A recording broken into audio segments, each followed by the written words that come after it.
Hi, this is Video Wave, and I'm Bonnie Beat. We're at the Limelight right now, out on the street with the Big F. Howdy. Howdy. You guys, the obvious question, the Big F. Does it really stand for the Big Fuck? Bonnie. Everyone says that, so, you know, we want to clarify things for, you know, the greater New York area. Right on. Ask Michelle. Yeah, it can stand for whatever you want it to stand for, basically. Like our lyrics, you know, we keep things pretty ambiguous, so you decide. All right, well, you know, it could be any number of things, so I guess it's up to you, to your viewer, to interpret it. But we are safe in saying that it is indefinitely, it is not what we thought it originally was. What did you originally think it was? Well, I thought it's, you know, get effed, get... Oh, yeah, well, there was a certain amount of attitude involved when we picked the name, you know, it was, you know... So you knew that people were going to think that? We knew people weren't going to like us, you know. But you didn't mind? We had these visions of no fans from the What did you think they were going to think when they saw this? Well, what do you think it is? Well, it looks to me like a great work of art. Now, I don't know. I guess I don't have quite a dirty a mind as some people do. Some people are very offended by this.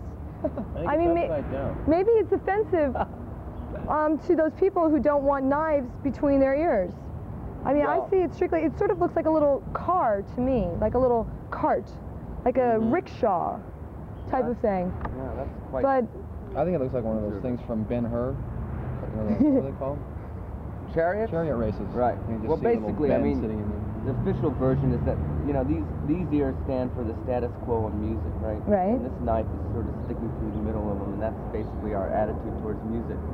And that gives us the, all the reasons in the world to strive to be unique, you know, and all that nonsense. to pierce the status quo. Right But in in actuality, this is from a painting by, tell us all. Hieronymus Bosch, and that was done in, you know, 1400s and 1500s. All the way.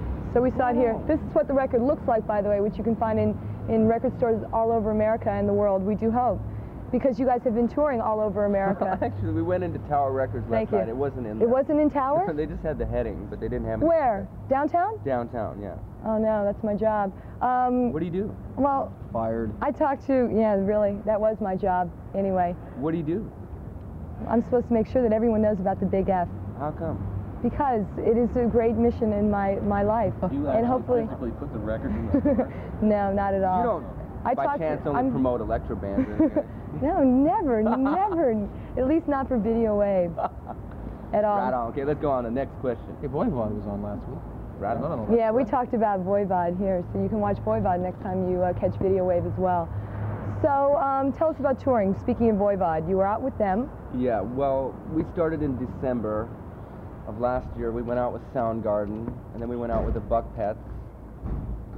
And then we went out with Soundgarden and Voivod, and since then we've been in Canada with Voivod, and... They're good friends. Yeah, we're really good friends with Voivod. They said the same thing about you last time they were on Did Video they? Wave too. Yeah, They're definitely. Sweet fellas.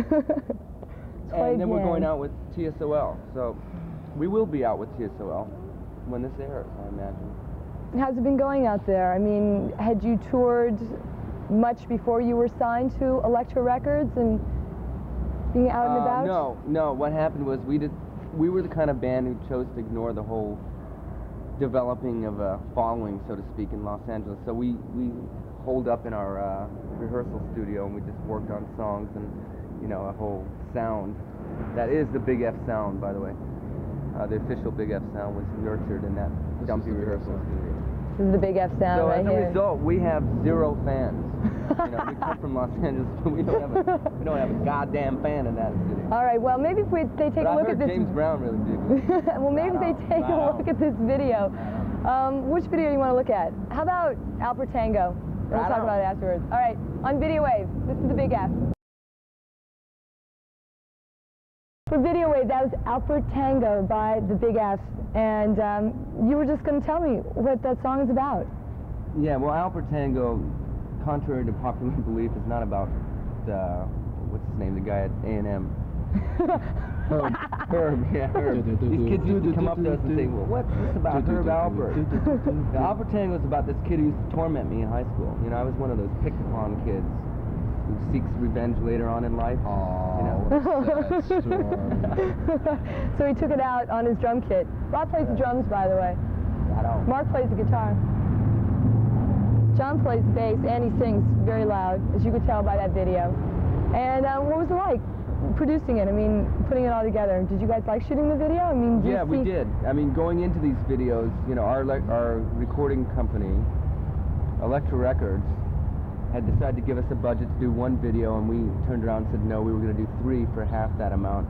At which point they freaked out and said, "You guys don't know what the hell you're doing." But Alpha Tango was actually the last video we did, and it was really chaotic. I remember doing it. It was, you know, flowing really fast. Cameras weren't working right. A lot of background noise. Like this. And actually, I think as a result, it just came out the best. Because Yeah. it's really spontaneous. Definitely. Do you see videos as an important part of, you know, spreading the big F gospel? Nothing else seems to be doing it. We can't seem That's to do not it on true our at all. own. You guys are out there and you're playing louder than, I mean, you're getting a reputation as one of the loudest bands Right on. ever to see. That, Why do you like to play so loud? well, I'll let I mean, Mark- why is that? Mark wanted to talk about that.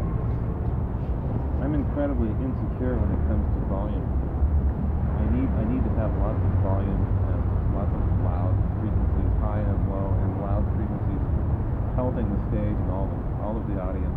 And I recommend everyone to wear earplugs. You sound a lot better with earplugs. The music's drier and it's more in your face or in your ears with the earplugs. And Piercing. it fulfills my insecurity, definitely. What about you? The louder the better. So the rest Like of going fast and faster. That's what. So you guys have to turn up to compensate with Mark and how loud he likes to play his guitar? Well, Is this the only way? No, it doesn't really work that way. See, what happens is, no, they basically have to set their volume around me because I can't turn down and up, you know, at the touch of a knob, whereas they can. So I play at a certain volume, where if they go below that, you know, they can't be heard. You know, so they sort of, you know, it's like our band. You know, we fight.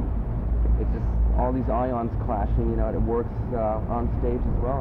Volume's a good form of revenge. It's a mess. Are you guys friends? We're friends, but we're not the type of people that would have grown up together, you know. Hanging out together, hanging out if it weren't for the this garage band and everything like yeah, that? no, it's not like that. It's definitely not like that. Does that help? I think it's I mean, you healthy. guys, who does the actual writing of the lyrics? Is that mostly you? Or do you guys all do it, you two? Yeah, we kind of do it together. Most of the songs are written about me, so they write all the No, I think it's healthy, Alfred you know. Tango. I mean, What, Monkey Boy?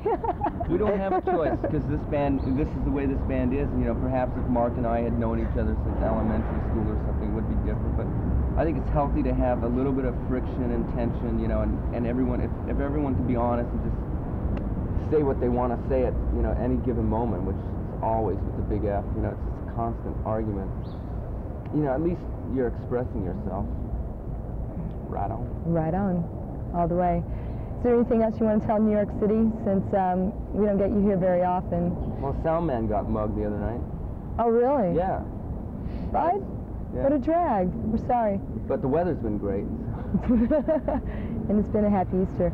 Yeah. We're going to check out Kill the Cowboy. Do you, I don't happen to know the lyrics to this song, unfortunately, but I mean, do you have something against cowboys?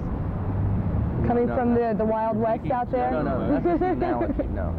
Well, let John explain, because I All always right. tell people what I Go think ahead. the lyrics are Do about. your version. Do your version. Come on, Do your John. All right. No. Well, you guys figure it out. Kill the Cowboy is, you know, basically about transition between innocence and sin, or whatever. Innocent they are not. Cowboys representing purity, you know, the American dream, which is warped to begin with. You know, it's all a bunch of hypocrisy. It's all rolled into one. So it's the Big F. They are out to kill the American dream and the American standards of music as they are right now. These three guys Having a are out tough there. time of it. No, not at all, because it's just the beginning, and you saw them here in the early days on Video Wave. And I want to thank you guys for coming by. Thanks, Bonnie. And please watch future shows, because the third video, Dr. Vine, will be shown on another Video Wave episode, and we'll see you then. Right on.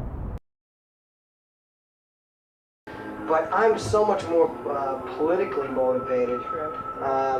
Whereas it was considered political back then just to say, well, like, stop the war, you know, that was like a big deal.